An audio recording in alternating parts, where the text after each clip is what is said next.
Selanjutnya, ya untuk pertama kalinya ini memang upacara kemerdekaan Republik Indonesia dilaksanakan di Ibu Kota Nusantara. Dan pelaksanaan upacara tahun ini juga jadi yang terakhir untuk pemerintahan Joko Widodo. Persiapan sudah dilakukan sejak jauh hari, mulai dari kesiapan lapangan, istana hingga hotel di IKN. Produser lapangan CNN Indonesia Putri Demes akan mengajak kita menyusuri IKN dalam segmen Jalan Pagi.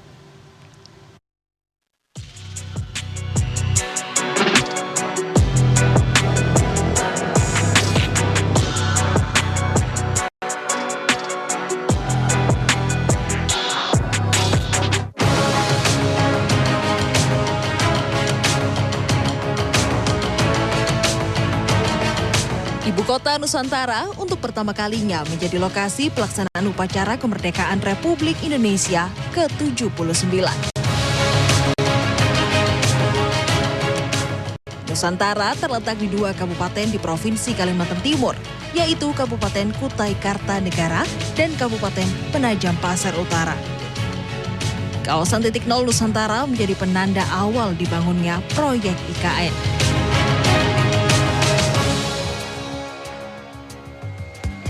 Untuk menuju ke sana, saya menggunakan moda pesawat terbang menuju Bandara Sultan Haji Muhammad Sulaiman, Samsepinggan, Balikpapan, Kalimantan Timur.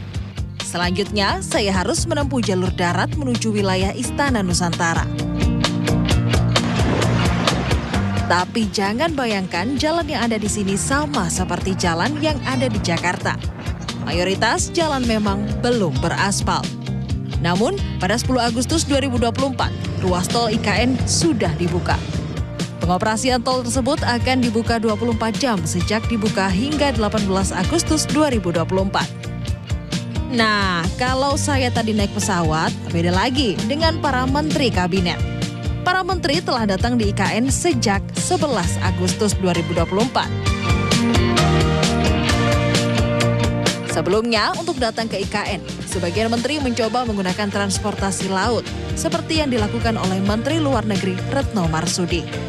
Dilihat di akun Instagramnya, Retno menceritakan setibanya di Bandara Sepinggan, Balikpapan, bersama Menteri Perhubungan Budi Karya Sumadi, Menteri Kesehatan Budi Gunadi Sadikin, dan Menpan RB Abdullah Azwar Anas. Mereka menggunakan kapal kecil dari Pelabuhan Semayang dan tiba di Pelabuhan IHM Ibu Kota Nusantara.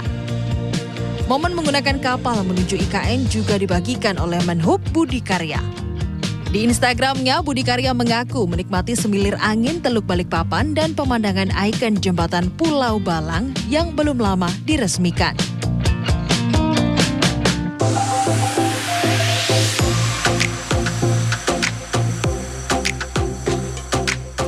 Karena proses pembangunan Ibu Kota Nusantara masih terus berjalan, baru ada beberapa hotel yang tersedia di sekitar IKN.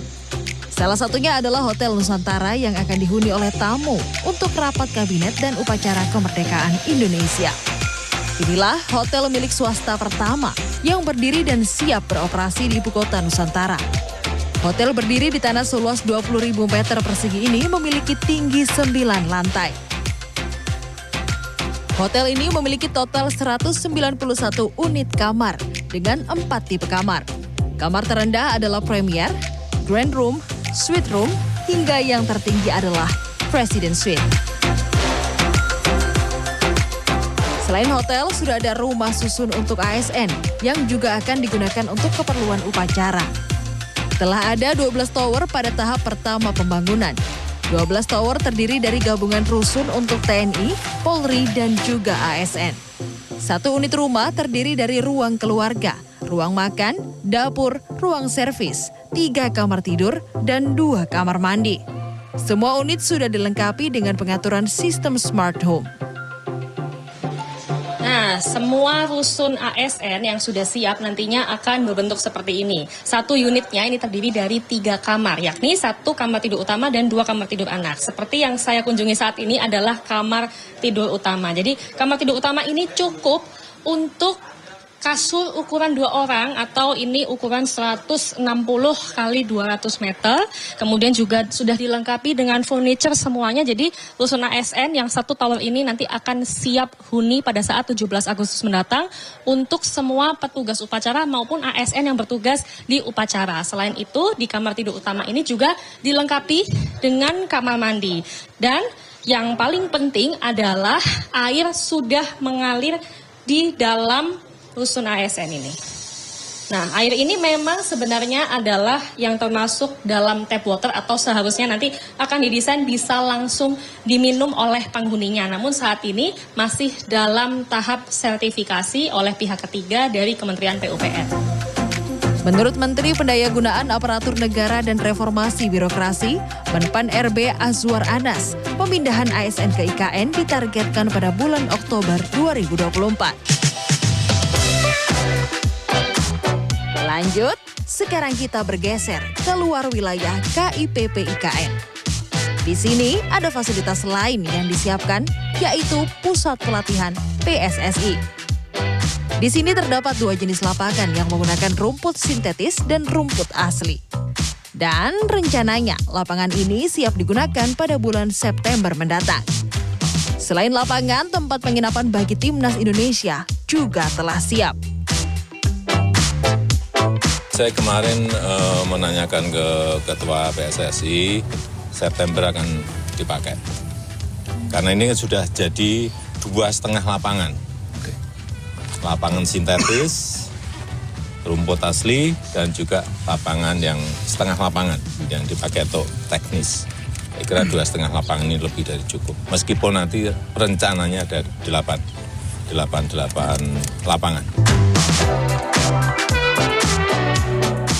Untuk moda transportasi, kendaraan umum ramah lingkungan nantinya akan banyak dikembangkan di Ibu Kota Nusantara. Salah satunya adalah Autonomous Rail Transit. Kereta otonom ini buatan perusahaan asal Tiongkok. Didesain tanpa rel dan menggunakan sensor magnet yang ditanam di bawah aspal. Nantinya kereta ini dimungkinkan dapat beroperasi tanpa awak atau pengemudi dengan kecepatan 40-70 km per jam. Kereta akan beroperasi di sumbu kebangsaan sisi timur dan barat. Kereta ini terdiri dari 3 gerbong dan dapat memuat 200 orang penumpang.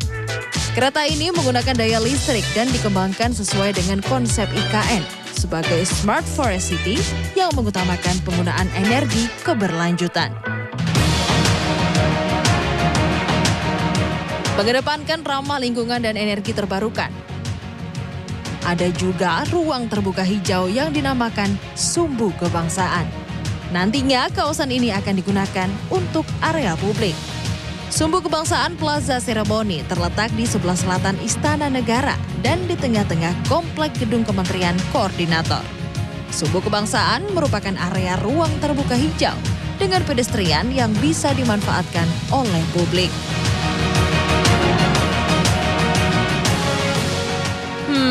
Semoga saja dengan segala pembangunan yang sudah terlihat dan pemanfaatan anggaran negara untuk investasi Nusantara bisa membawa kesejahteraan Indonesia di usia merdeka yang ke-79. Tim Liputan CNN Indonesia Nusantara.